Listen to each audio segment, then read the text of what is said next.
ಮಂಜುನಾಥ ಸ್ವಾಮಿಯ ಮೇಲೆ ಇಟ್ಟಂತ ನಂಬಿಕೆ ಸುಳ್ಳಾಗಲಿಲ್ಲ. ಮಂಜುನಾಥ ಸ್ವಾಮಿ ಕೊನೆಗೂ ಸ್ವಲ್ಪ ಲೇಟ್ ಆಗಿರ್ಬೋದು, ಆದರೆ ನಮ್ಮೆಲ್ಲರ ಕಣ್ಣನ್ನ ಧರ್ಮಸ್ಥಳ ಮಂಜುನಾಥ ತೆರೆಸಿದ್ದಾನೆ. ಇವತ್ತು ಈ ಒಂದು ಹತ್ಯಾಕಾಂಡಕ್ಕೆ ಒಂದು ದೊಡ್ಡ ತಿರುವನ್ನ ಭೀಮಾ ಕೊಟ್ಟಿದ್ದಾನೆ.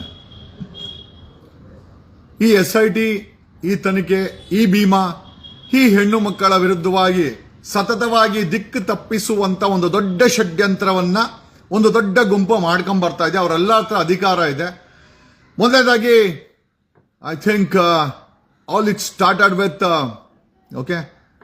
ಒನ್ಸ್ ಅಗೈನ್ ವಸಂತ ಗಿಳಿಯಾರ್ ಅಂತ, ತದನಂತರ ಗೂಗಲ್ ಪೇಗಳು, ತದನಂತರ ವಿಶ್ವೇಶ್ವರಯ್ಯ ಭಟ್ಟ, ಎಲ್ಲದಕ್ಕೂ ಆದಮೇಲೆ ವಿರೋಧ ಪಕ್ಷದ ನಾಯಕ ಅಶೋಕ, ಈಗೊಬ್ಬ ಕೇಶವ ಮೂರ್ತಿ ಗೌಡ ಅಂತೆ, ಧರ್ಮಸ್ಥಳದ ಮಾಜಿ ಪಂಚಾಯತಿ ಅಧ್ಯಕ್ಷ. ಭೀಮನ ಬಗ್ಗೆ ಅವನೊಬ್ಬ ಕಳ್ಳ, ಅವನೊಬ್ಬ ದರೋಡೆಕೋರ ಅಂತ ಇಷ್ಟು ದಿವಸ ಪಬ್ಲಿಕ್ ಟಿವಿ ರಂಗಣ್ಣ ಈ ಹತ್ಯಾಕಾಂಡದ ಬಗ್ಗೆ ಮಾತೇ ಆಡಿಲ್ಲ. ನೆಗೆಟಿವ್ ನ್ಯೂಸ್ ಅನ್ನ ಪಬ್ಲಿಕ್ ಟಿವಿ ಓಡಿಸ್ತಾ ಇದೆ. ಎಂತ ಮಾನಸಿಕ ಸ್ಥಿತಿ ಬಂತು ರಂಗಣ್ಣ ನಿನ್ಗೆ? What should we tell you?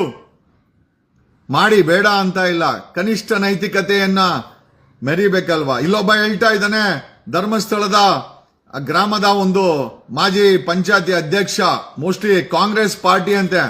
ನೋಡ್ರಿ ಕಾಂಗ್ರೆಸ್ ಪಾರ್ಟಿ ಅವರೇ, ನಿಮ್ಮ ಪಕ್ಷದವರು ಅಂತ ಹೇಳಿದ್ದು ಗೊತ್ತಿಲ್ಲ ನನಗೆ.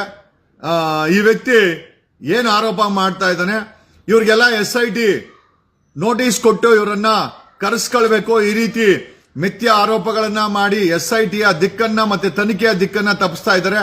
ಬನ್ನಿ, ಪಬ್ಲಿಕ್ ಟಿವಿ ರಂಗಣ್ಣಂಗೆ ಈ ನೆಗೆಟಿವ್ ಸ್ಟೋರಿ ತುಂಬಾ ಇಷ್ಟ. ಬನ್ನಿ ಏನ್ ಹೇಳಿದಾನೆ ಈಗ ನೋಡೋಣ. ಓಕೆ,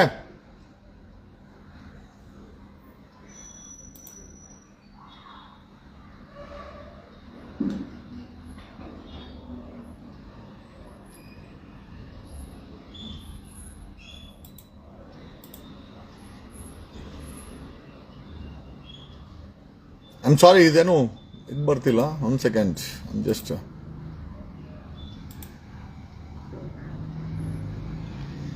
ಇಲ್ಲಿ ಒಬ್ಬ ಕೇಶವ ಗೌಡ ಅಂತ ಒಬ್ಬ, ಐ ಥಿಂಕ್ ಈಸ್ ಬನ್ನಿ ಐ ಥಿಂಕ್